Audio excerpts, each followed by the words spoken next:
Welcome back दोस्तों, स्वागत है आप सभी का एक बार फिर बैटरी स्कूल में। मैं आपका दोस्त और होस्ट इंजीनियर गौरवदीप शर्मा आज बात करने वाला हूं एक ऐसे टॉपिक पे जो कि बैटरी के अंदर बहुत ज्यादा इंपॉर्टेंट है। मेरे बहुत सारे मित्र, मेरे बहुत सारे स्टूडेंट्स, मेरे बहुत सारे एंटरप्रेन्योर्स बंधु इस पॉइंट को छोड़ के आगे बढ़ जाते हैं, बहुत सारी चीजें कर लेते हैं, इस पे ध्यान ना देके। शुरू करते हैं इस वीडियो को। और वीडियो को शुरू करने से पहले आप सभी से मेरा एक आग्रह है कि आप चैनल को सब्सक्राइब करिए मत करिए, वीडियोस को लाइक करिए मत करिए, बट अपने टॉपिक्स जिस पे आपको वीडियो चाहिए वो जरूर आप हमें देते रहिए, जिससे कि हम इस पे वीडियोस कास्ट करते रहें। शुरू करते हैं और समझते हैं सबसे पहले टेम्परेचर इफेक्ट क्या है। देखिए यहाँ जो, अगर आपने थंबनेल में देखा होगा तो यहाँ हमने जो स्लाइड डाली थी उस स्लाइड में बड़ा बड़ा मोटे मोटे शब्दों में लिखा हुआ है कि अगर एम्बिएंट टेम्परेचर से यानी 77 डिग्री फ़ारेनहाइट या सेंटीग्रेड 34 डिग्री या 25 डिग्री सेंटीग्रेड से ऊपर 15 डिग्री के ऊपर में या 15 डिग्री के नीचे में कहीं पर भी टेम्परेचर अपना एक अलग इफेक्ट बैटरी में डालता है। अब इसको मैं क्यों बार बार कह रहा हूं, नॉर्मली जब आप बैटरी बनाते हो तो आप देखते हो कि सारी जो चीजें फ्रॉम द बिगिनिंग, जब हम पेस्ट बना रहे वहां से टेम्परेचर के ऊपर हम लोग वेरी करते चले जाते हैं। पेस्ट बनाएंगे टेम्परेचर को मेंटेन करेंगे, पेस्ट बना के क्यूरिंग में डालेंगे तो टेम्परेचर को मेंटेन करेंगे, क्यूरिंग के बाद बैटरी जब एसिड डालेंगे तो टेम्परेचर को मेंटेन करेंगे, टेम्परेचर के बाद में जब चार्जिंग में जाएंगे तो हम टेम्परेचर को मेंटेन करेंगे। ये सारी जगह पर क्या इंपॉर्टेंट है? टेम्परेचर इंपॉर्टेंट है। अगर आप इन सारे प्रोसेस में से किसी भी एक प्रोसेस पे टेम्परेचर को मेंटेन करना भूल जाते हो तो आप बहुत सारी जगहों पे वो गलतियां कर जाते हो कि बाकी सारी चीजें एक तरफ और वो टेम्परेचर इफेक्ट एक तरफ, यानी कि आपका लॉस उससे ज्यादा हो जाएगा जो अच्छी चीजें आप करके ला रहे थे। मेरे एक मित्र हैं, खास मित्र हैं, उन्होंने अभी पीछे गलती करी, एक सेपरेटर वो लगाते थे, उस सेपरेटर के बिहाफ पे उन्होंने 1000-2000 बैटरियां क्लेम कर दी कि साहब वो सेपरेटर खराब आया होगा, इस वजह से हमें बैटरी में क्लेम आया। उससे निकले तो फिर वो कोविड का कार्बन की वजह से कि कार्बन कोविड का लगाते थे वो खराब आया, इसलिए हमने जो है फिलिप्स पे वापस आ गए। मेन जो वजह को नहीं पकड़ना चाह रहे हैं आप लोग, और मेन वजह को आप अगर इग्नोर करेंगे तो सारी चीजें वहीं की वहीं रह जाएंगी।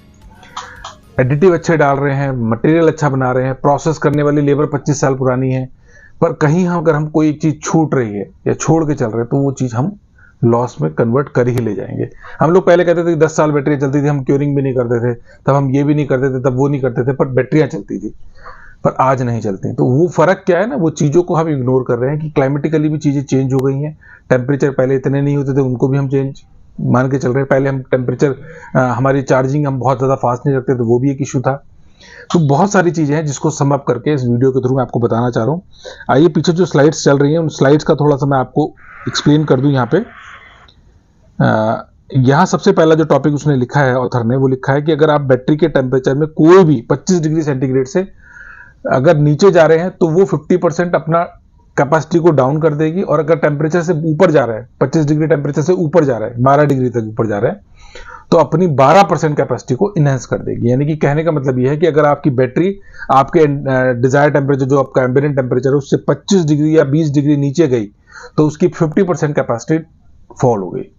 और अगर वो अपने टेम्परेचर से ऊपर गई, 10 से 12 डिग्री ऊपर गई, तो वो अपने टेम्परेचर, अपनी कैपेसिटी से 12% कैपेसिटी ऊपर आ गई। ये सब क्यों हुआ? उस टेम्परेचर की वजह से हुआ। उस टेम्परेचर की वजह से किस पे इंपैक्ट आया? एसिड पे इंपैक्ट आया। एसिड की डेंसिटी डिफर हो जाती है दोनों जगह पे जाके। अगर आप एक्सपोर्ट करते हो, या एक्सपोर्ट के बारे में आपको थोड़ी सी नॉलेज है तो आपने पढ़ा होगा कि बैटरी जो एक्सपोर्ट होती है वो उसकी सारी जो मानक है वो 27 डिग्री सेंटीग्रेड पर ही मानक बनाए जाते हैं, जिसके अनुरूप हम बैटरी को एक्सपोर्ट करते हैं। तो ये छोटा सा एक इंट्रो समझ लीजिए। क्या इसके अगर डिटेल आपको चाहिए तो बैटरी स्कूल पे इसका एक सेपरेट वीडियो भी पड़ा हुआ है, वहां जाके भी आप देख सकते हैं। और इसका एक पेड कोर्स में भी चैप्टर अलग है, टेम्परेचर कोफिशिएंट का एक चैप्टर है, वहां पर भी आप इसको पकड़ सकते हैं। मोटा मोटी जो इस वीडियो में है वो मैं आपको सारी चीजें यहाँ बताते चल रहा हूँ कि जो पॉजिटिव इंपैक्ट है वो 12% है अगर ग्रेविटी से, मतलब टेम्परेचर से ऊपर हम जा रहे हैं, और नेगेटिव इंपैक्ट 50% तक है अगर हम बैटरी की कैपेसिटी से नीचे जा, मतलब टेम्परेचर से नीचे जा रहे हैं। यहाँ ऑथर ने लिखा है battery life reduce at higher temperature. जैसे ही टेम्परेचर हायर होगा बहुत सारे इंपैक्ट ऐसे आने शुरू हो जाएंगे बैटरी के अंदर जो कि अनवांटेड है।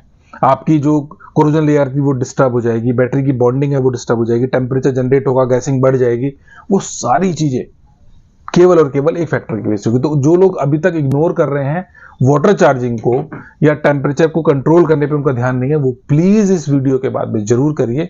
आज इस वीडियो के थ्रू मैंने वो राज आपको बताया जो अभी तक मैंने अपने सारे फ्री वीडियोस में डिस्कवर नहीं किया था, इसीलिए शायद ये स्लाइड भी आपने देखी होगी। और it's just for the fun.